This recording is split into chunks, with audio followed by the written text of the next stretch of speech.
분이시오 질투하시는 하나님이시니라. 아멘. 할렐루야.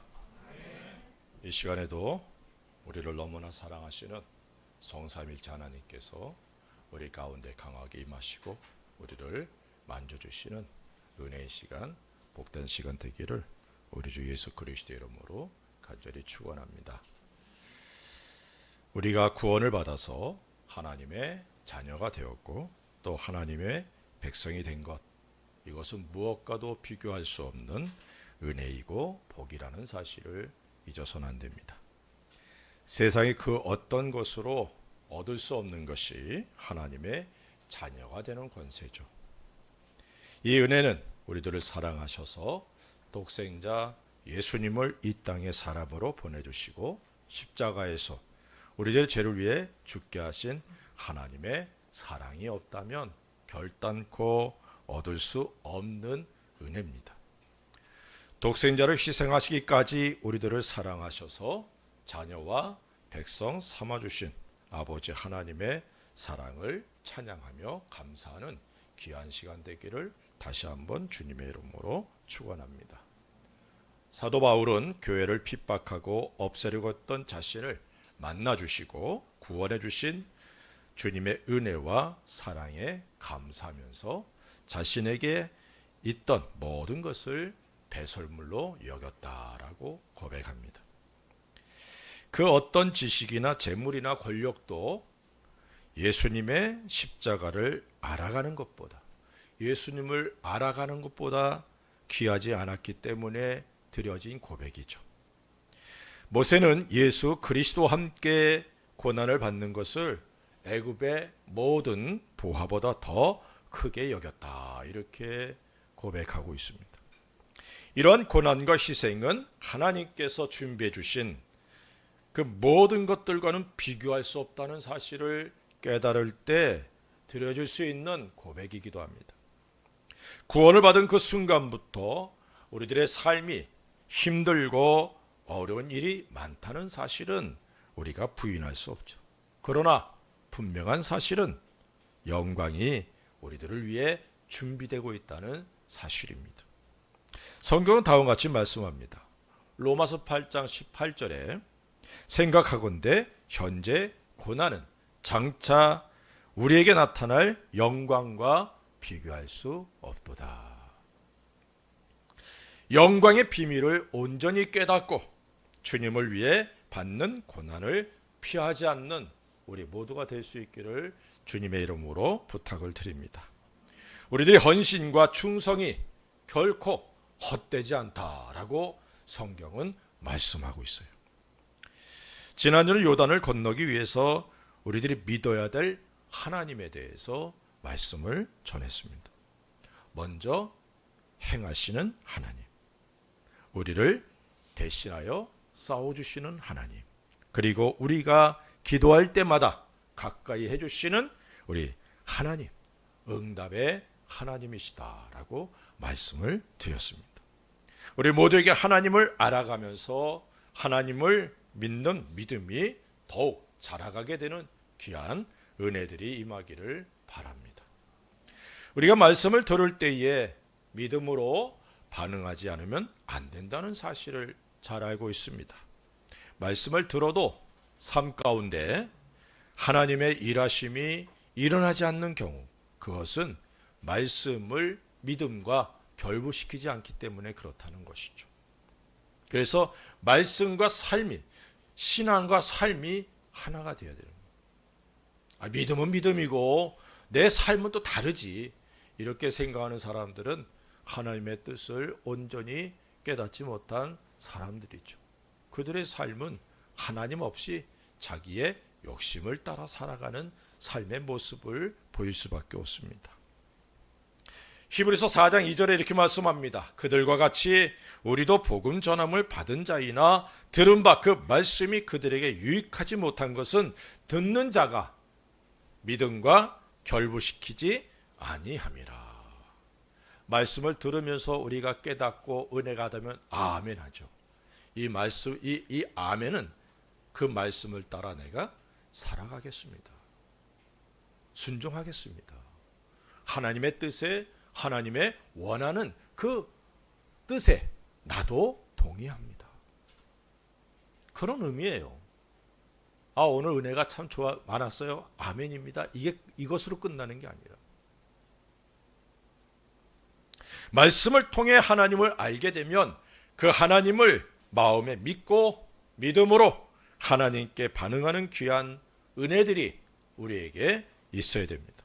물론 이 모든 것들이 하나님의 은혜로만 가능하다는 사실도 우리가 잊어서는 안 됩니다. 시편 63편 3절에 이렇게 말합니다. 주의 인자하심이 생명보다 나음으로 내 입술이 주를 찬양할 것이라. 다윗은 어려움 속에서 하나님께 주의 인자하심이 생명보다 낫다라고 고백하고 있어요. 우리 하나님, 우리 주님의 인자가 없다면 사람의 생명의 가치가 반감된다는 사실을 깨달으시기를 바랍니다. 우리 그런 말 하지 않아요? 사는 게 아니야. 그 사람은 생명이 있어도 생명의 가치가 거의 없다는 것이죠. 비록 자신의 생명이 귀하여도 주님의 은혜와 사랑이 없다면 마음에 평안과 기쁨이 있을 수 없습니다.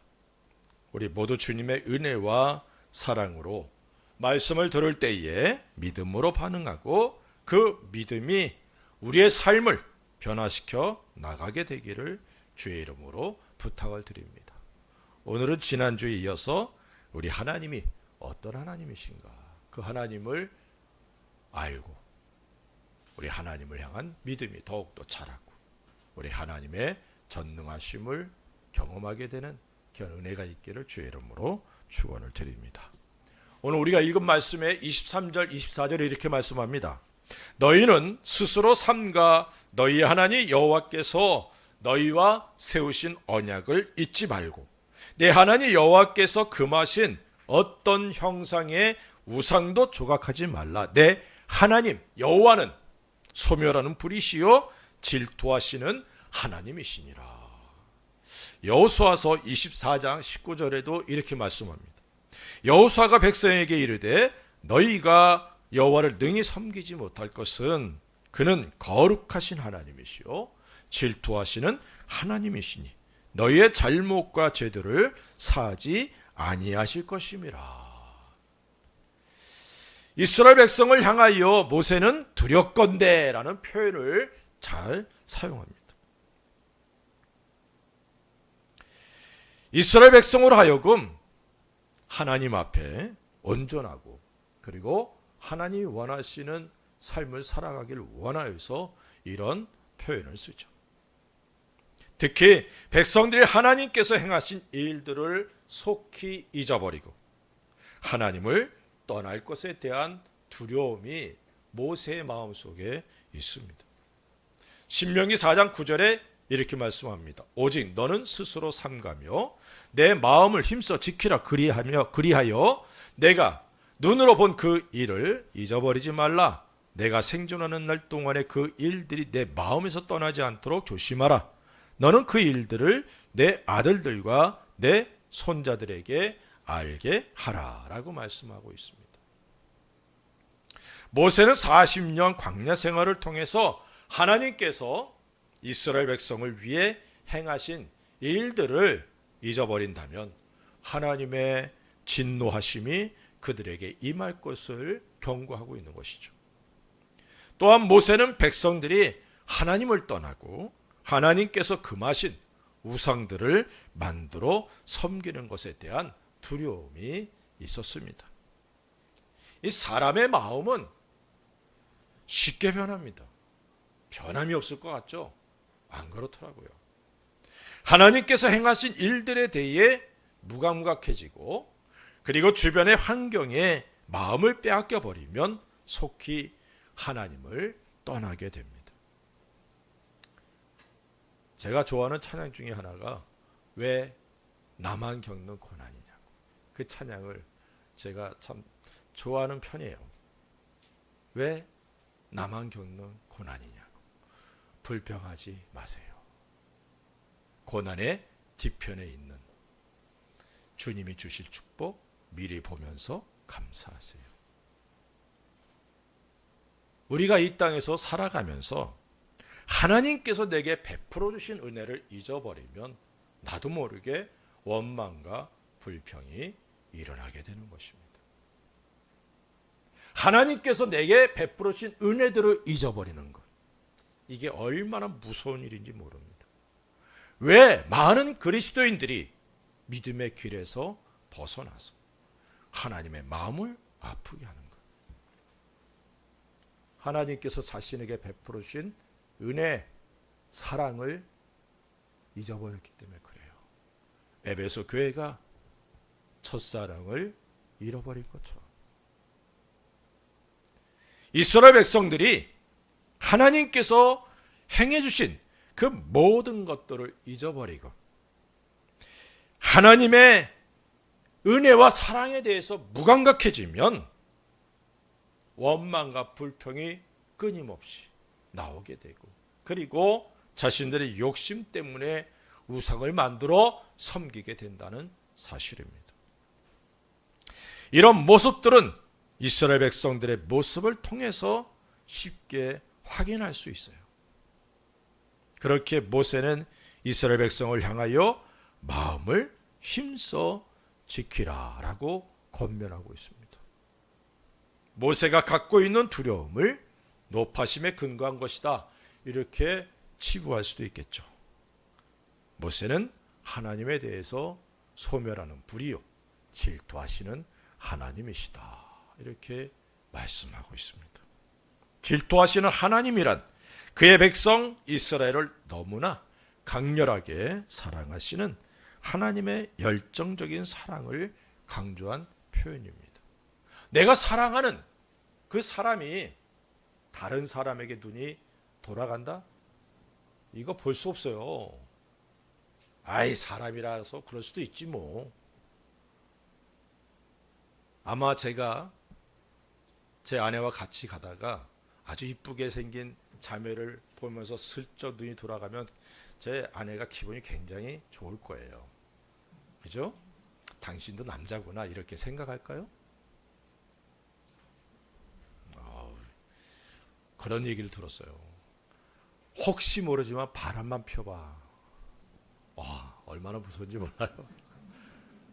우리 하나님. 근데 사실은 제가 더 하더라고요. 이제 교제 시작했는데 대시하는 남자들이 얼마나 많은지, 자꾸 만나자는 얘기가 있으면 내가 속이 안 좋고요. 이걸 흔히 질투라 이렇게 얘기를 하죠. 질투는 사랑하는 사람에 대한 관심이 아주 큰 것을 말하는 거예요. 우리 하나님이 이스라엘 백성을 향하여서, 우리 모든 믿는 사람들을 향하여 나는 질투하는 하나님이다 라고 말씀하시는 것은 하나님이 나를 얼마나 사랑하셨는지 생각해 보시기 바랍니다. 하나님께서 나를 사랑하셔서 죄 가운데서 건져주셨어요. 이스라엘 백성을 향한 하나님의 사랑, 이건 맹목적입니다. 맹목적이에요. 조건이 없어요.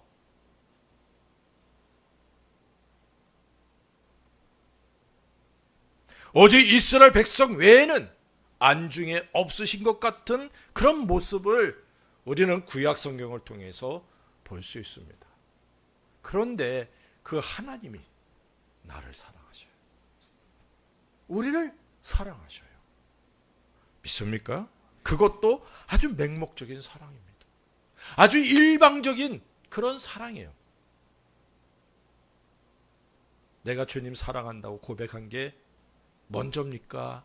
아니면 주님의 사랑을 깨닫고 나서야 주님 내가 사랑해요 라고 고백합니까?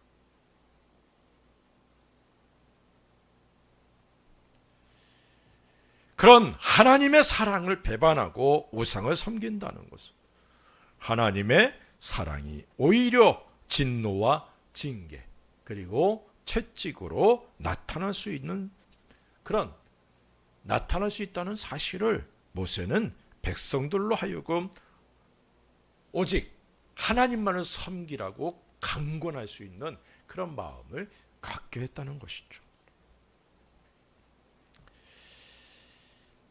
하나님께서 행해 주신 일들을 자기 대해서만 그치지 말고 다음 때 자녀들에게 가르칠 것을 그래서 말씀하고 있습니다.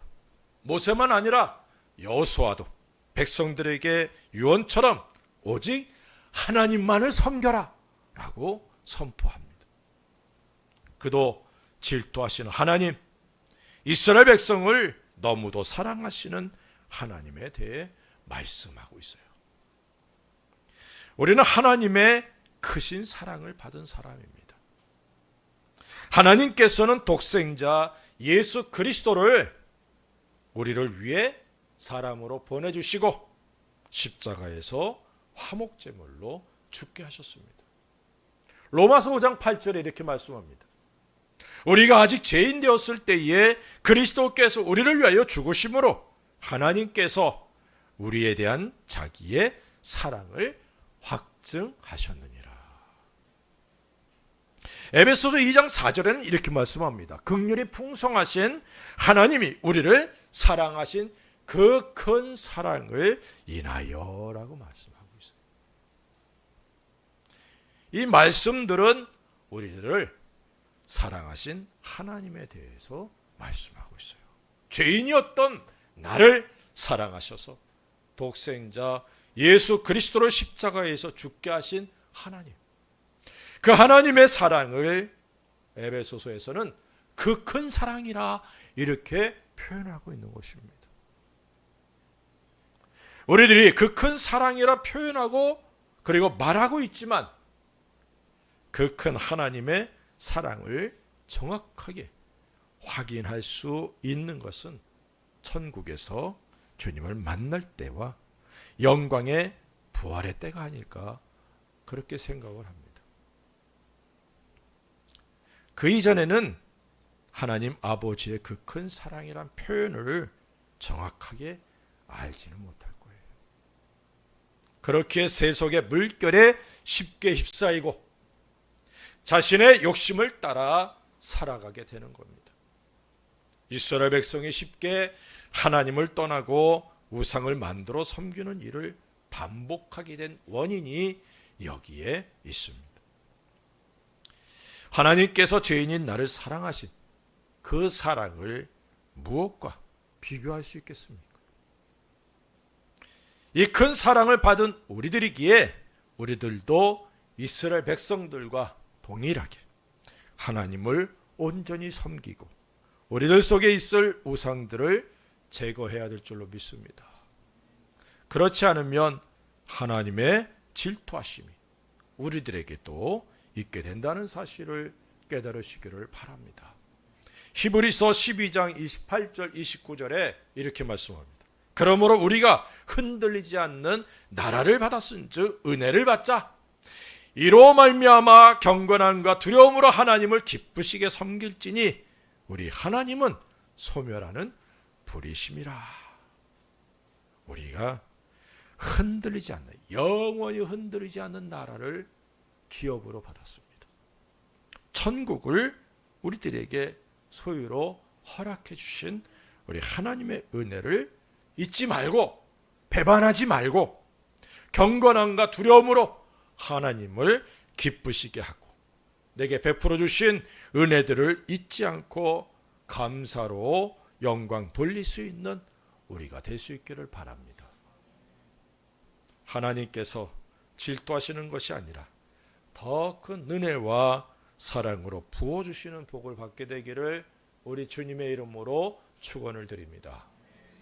두 번째는 31절에 이렇게 말씀합니다. 내 하나님 여호와는 자비하신 하나님이시니라. 그가 너를 버리지 아니하시며 너를 멸하지 아니하시며 내 조상들에게 맹세하신 언약을 잊지 아니하시리라. 우리 하나님은 자비하신 하나님이십니다. 하나님은 우리를 사랑하시고 우리들을 이해하시며 용서해 주시는 하나님이시라는 사실이죠.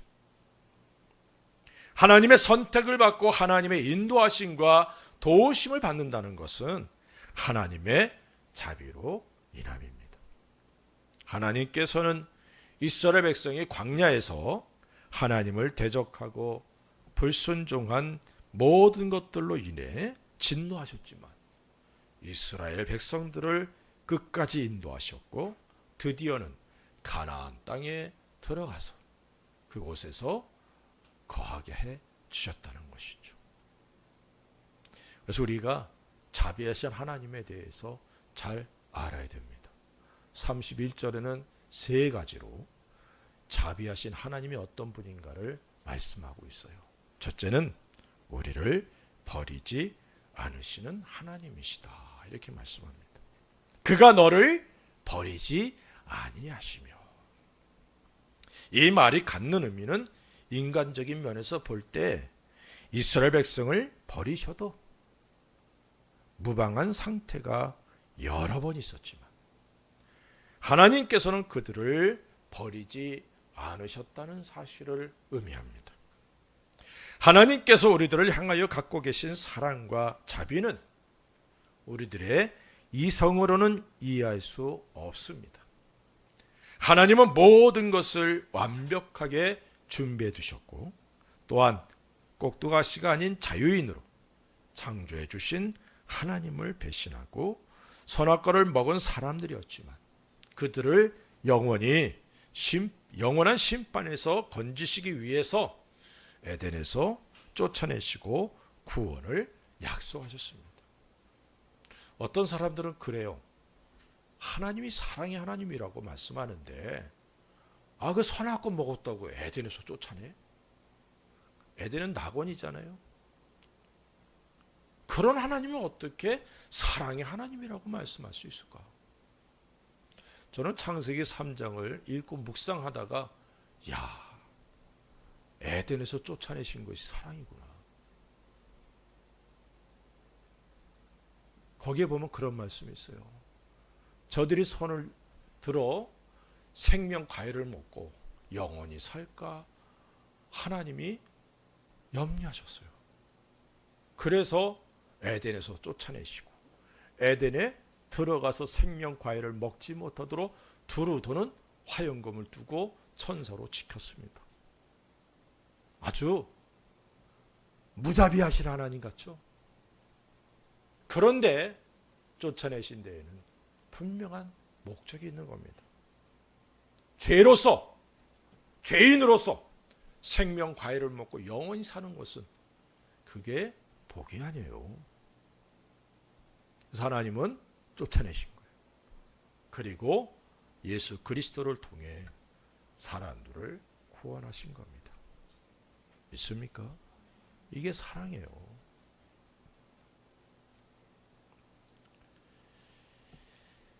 우리 하나님께서 우리를 영원한 심판 가운데서 건지시기 위해 우리를 때로는 힘들고 어려운 환경으로 내모시기도 한다는 사실을 믿으시기 바랍니다.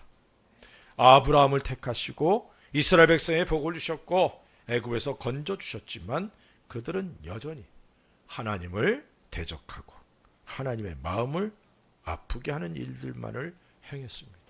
그래서 하나님께서 이렇게 말씀하시잖아요. 너희 하나님 여호와는 너희 바깥에서 영광스럽다. 이방인들 가운데는 하나님을 두려워하는 사람들이 많은데 이스라엘 백성은 두려워하지 않아. 하나님을 아주 우습게 알아요. 그래서 하나님 앞에 원망과 불평과 우상을 만들어 섬기고 그렇게 행한다는 것이죠. 그런 이스라엘 백성들이지만 하나님께서는 그들을 버리지 않으셨고 광야 생활을 마감하도록 해주셨다는 것이죠. 그 하나님, 자비하신 하나님이십니다. 예수님은 우리를 사랑하시고 우리들을 버리지 않으심을 믿으시기 바랍니다. 요한복음 13장 1절에 이렇게 말씀합니다. 6월절 전에 예수께서 자기가 세상을 떠나 아버지께로 돌아가실 때가 이른 줄 아시고 세상에 있는 자기 사람들을 사랑하시되 끝까지 사랑하시니라. 예수님은 십자가에서 죽으시고 아버지께로 올라가실 때가 가까이 온 줄을 아셨어요. 그리고 예수님이 떠난 그 제자들이 어떨지를 잘 아셨습니다. 그래서 그들에게 미리 말씀을 주시고 다른 보혜사 성령 하나님을 보내주셨습니다. 자기 사람들을 사랑하시되 끝까지 사랑하시니라. 이 말씀이 제자들만이 아니라 바로 나에게 주신 놀라운 말씀이라는 사실을 잊지 않기를 주의 이름으로 축원을 드립니다. 내가 잘나서 주님 날 사랑하시는 게 아니에요. 내가 연약해도, 내가 자주 넘어져도 자비의 하나님이 나를 버리지 아니하심을 믿으시기 바랍니다. 그러니까 멋대로 살아도 된다? 아니에요. 따라합시다. 채찍과 징계가 있다. 질투하신 하나님이심을 잊어버리면 안 돼요. 믿습니까? 우리들을 버리지 않으시고 끝까지 사랑해 주시는 우리 주님을, 우리 아버지 하나님을 찬양할 수 있기 바랍니다. 두 번째로는 우리를 멸하지 않으신다. 이렇게 말씀합니다. 너를 멸하지 아니하시며. 자비의 하나님은 자신의 백성들, 택하신 자녀들을 멸하지 않으시는 하나님이시다라고 말씀하고 있어요. 물론 불순종한 이스라엘 백성 중에 20세 이상의 사람들은 모두가 광야에서 죽고 맙니다. 신명기 2장 14절에 이렇게 말씀하고 있어요. 가데스 바네아에서 떠나 세레 시내를 건너기까지 38년 동안이라. 이때는 그 시대의 모든 군인들이 여호와께서 그들에게 맹세하신 대로 진영 중에서 다 멸망하였나니. 하나님께서 맹세하신 대로 20세 이상의 사람들은 광야에서 죽고 그리고 망하고 말았어요. 그런데 이 사실을 신약성경에서는 다음과 같이 말씀합니다. 고린도전서 10장 5절에는 그러나 그들의 다수를 하나님이 기뻐하지 아니하셨으므로 그들이 광야에서 멸망을 받았느니라. 하나님을 원망하고 불순종하였던 그런 사람들, 그들이 말한 대로 하나님께서 행해 주셨어요. 그리고 중요한 사실은 하나님께서 그들 모두를 멸하지 않으셨다는 사실입니다. 그들의 다수를 하나님이 기뻐하지 않으셨고 그들이 멸망을 받았다라고 말씀하고 있는 거예요. 다 멸하실 수도 있는데 하나님이 그들을 멸하지 않으셨다는 것이죠.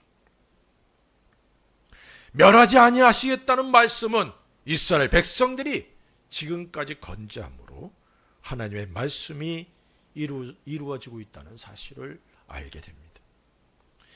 하나님께서는 사랑하는 자들이 범죄하면 그 길에서 돌이키길 원하셔서 징계를 하시지만 멸하지는 않으신다는 사실을 깨달으시길 바랍니다. 히브리서 12장 6절에 이렇게 말씀합니다. 주께서 그 사랑하시는 자를 징계하시고 그가 받아들이시는 아들마다 채찍질 하심이라 하였으니. 매, 채찍 아프죠. 하지만 이게 하나님이 사랑하는 자들이 잘못된 길로 갈 때 사용하시는 수단입니다. 요즘은 그게 없어졌지만 제 어릴 때만 해도 그런 게 있었어요. 사랑의 매라. 해초리 하나 만들어 놓고 사랑의 매야. 저도 곧잘 사용했었어요.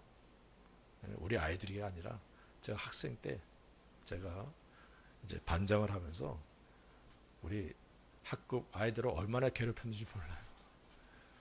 사랑의 매 만들어 놓고 뒤에서 수업 시간에 좀 이상하다 그러면 번호 딱 적어 놓고 끝나면 나와. 근데 다 그건 인간의 잘못된 모습이죠. 하지만 그렇게 하니까 수업 분위기가 얼마나 좋아지는지. 폭군이었어요, 제가. 지금은 그렇게 안 보이겠지만 상당한 폭군이었습니다. 근데 우리 하나님은 우리를 너무 사랑하셔서 채찍을 드신다는 사실을 잊지 않기 바랍니다. 하나님께서는 사랑하는 자들이 범죄하면 그 길에서 돌이키기를 원하셔요. 믿습니까? 맞아가면서 신앙생활하는 건 좀 미련한 거예요.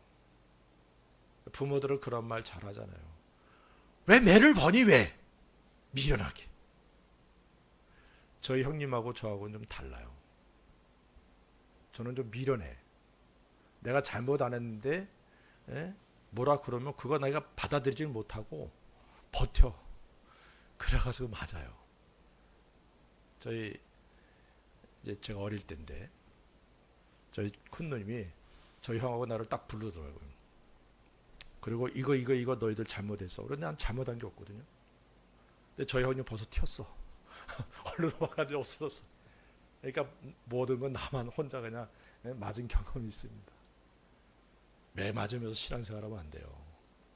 말씀을 통해 깨닫고 돌이키는 것. 그래서 말씀이 얼마나 중요한지 모릅니다. 하나님 무조건 매를 듭니까? 선지자들을 통해서 예언자들을 통해서 이스라엘 백성들의 잘못된 부분을 지적하잖아요. 돌이키라고. 우리가 주일날마다 말씀 듣는 게 은혜입니다. 말씀을 통해 깨닫는 거예요. 돌이켜야죠. 믿습니까? 징계와 채찍은 사랑의 표현입니다. 하나님께서 우리들을 사랑하셔서 징계하심을 믿으시기 바랍니다. 그러나 징계를 통해 자신의 잘못을 돌이키는 것보다 말씀을 듣고 깨닫고 돌이키는 게 가장 지혜로운 거예요. 그래서 말씀을 듣는 귀가 열려 있기를 주의 이름으로 축원을 드립니다.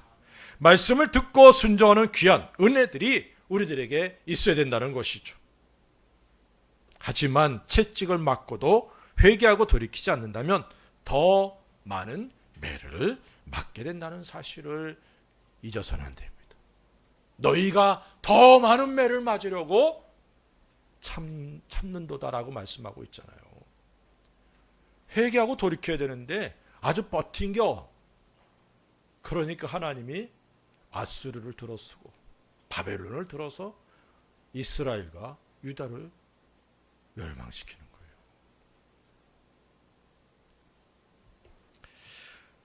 우리들도 계속된 잘못을 행하는 사람을 보면 그렇게 표현하는 것처럼 우리들도 하나님 앞에 그럴 수 있다는 것.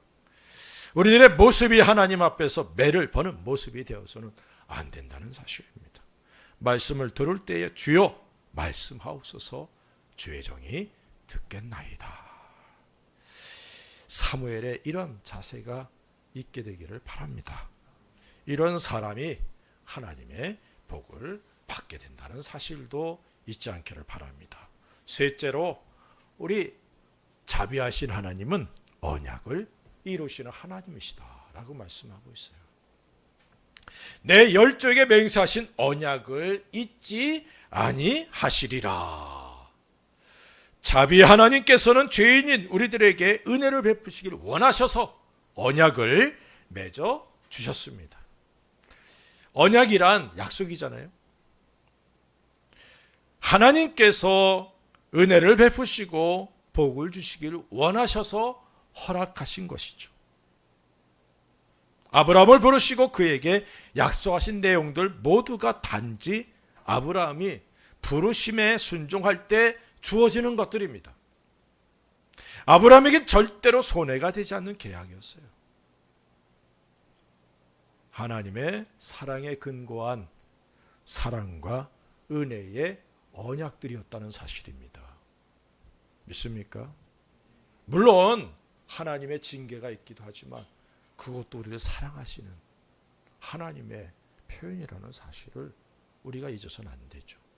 그래서 성경의 모든 언약들은 하나님께서 나를 사랑하셔서 내게 일방적으로 주신 하나님의 은혜와 축복의 언약들이란 사실을 잊지 않기를 바랍니다.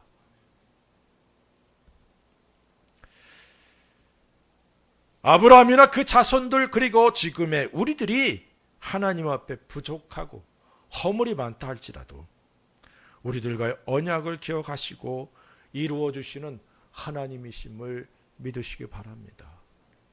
신명기 2장 7절에 내 하나님 여호와께서 내가 하는 모든 일에 내게 복을 주시고 내가 이 큰 광야에 두루 다님을 알고 내 하나님 여호와께서 이 40년 동안을 너와 함께 하셨으므로 내게 부족함이 없었느니라 하시기로라고 말씀하고 있어요. 제가 몇 주 전에 말씀 전하면서 요단을 건너는 방법에 대해서 말씀을 전했죠. 왜 우리가 요단을 건너야 되느냐? 광야 생활을 마치려면 요단 건너야 돼요. 광야 생활이 뭐죠? 굶어 죽진 않지만 그냥 살아가는 거예요. 근데 가나안은 뭐예요? 정복하는 삶이에요.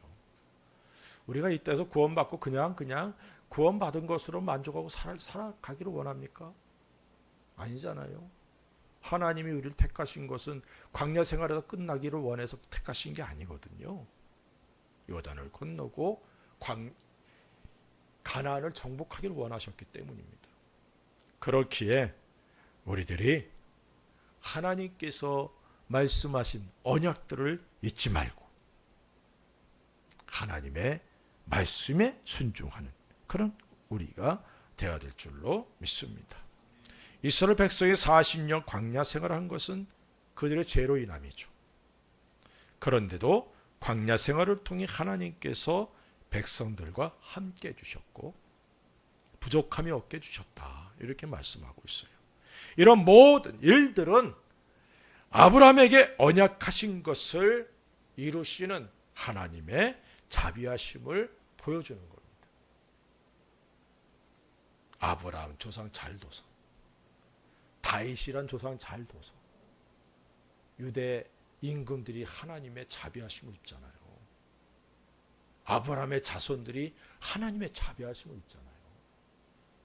우리가 이런 하나님의 자비하심을 우리 자손들에게, 나와 함께하는 사람들에게 경험케 하는 귀한 주님의 통로들 될 수 있기를 주의 이름으로 축원을 드립니다.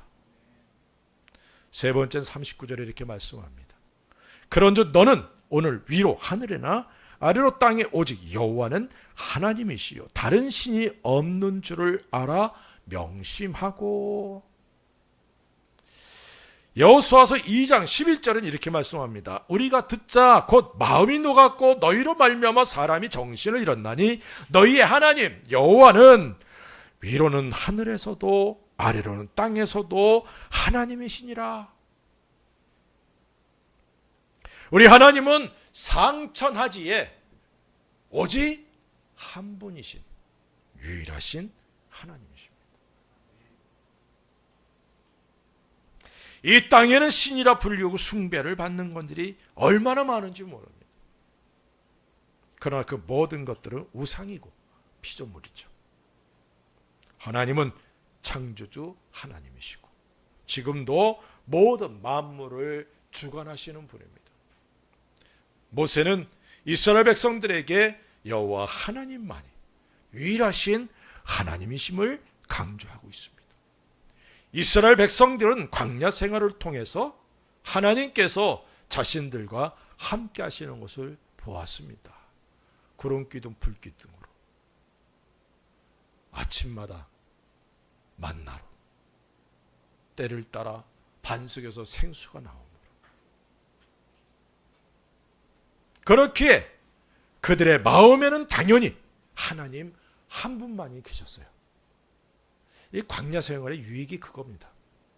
광야 생활을 통해서 하나님을 더 알아가요. 그런데 이제 가나안에 들어가면 각종 우상들이 있게 되죠. 그리고 그 영향을 받아서 하나님을 떠날 것에 대한 두려움이 모세에게 있습니다.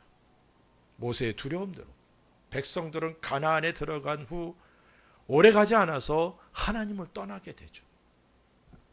그런데 가나안에 살고 있던 기생 라합은 오히려 이스라엘 백성과 함께 하신 여호와 하나님만이 상전하지에 위로 하늘에나 아래로 땅에 오직 한 분이신 하나님을 믿고 고백하고 있다는 거예요.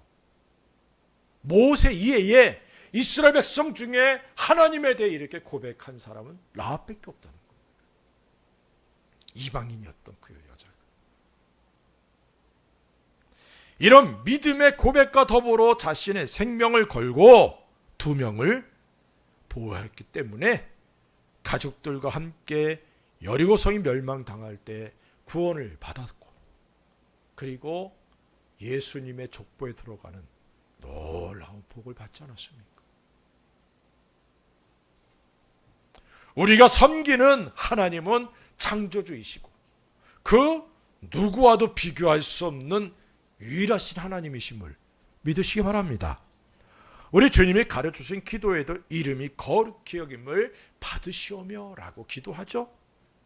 거룩히 여김을 받는다, 이것은 그 어떤 것들보다 성별되고 비교할 수 없게 되기를 원하는 거예요. 일본에만도 셀 수 없이 많은 신이 있습니다. 800만 우상이 있다고 그러죠. 하나 둘 세워서 800만 딱 맞았다, 이게 아니잖아요. 셀 수 없이 많다는 거예요. 우리가 길을 가다 보면 우상들이 얼마나 많습니까? 하다못해 온천도 귀신 귀자로 쓰고 있는 데가 얼마나 많아요.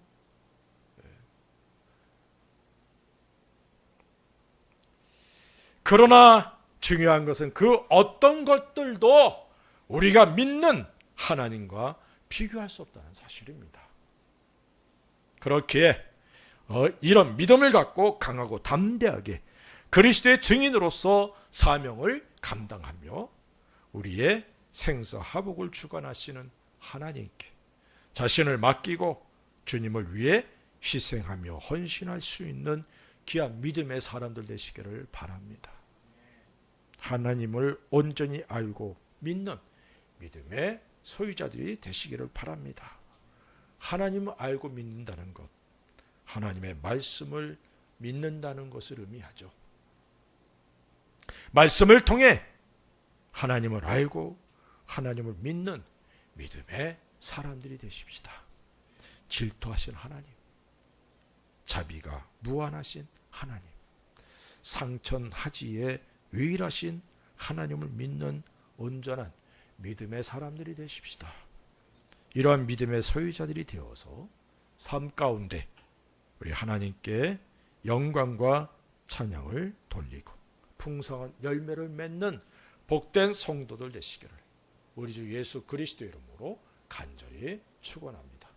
기도하십시다. 우리 같이 한번 기도합시다. 우리 하나님 질투하신 하나님이셔요. 자비로우신 하나님이시고 상천하지에 유일하신 하나님이십니다.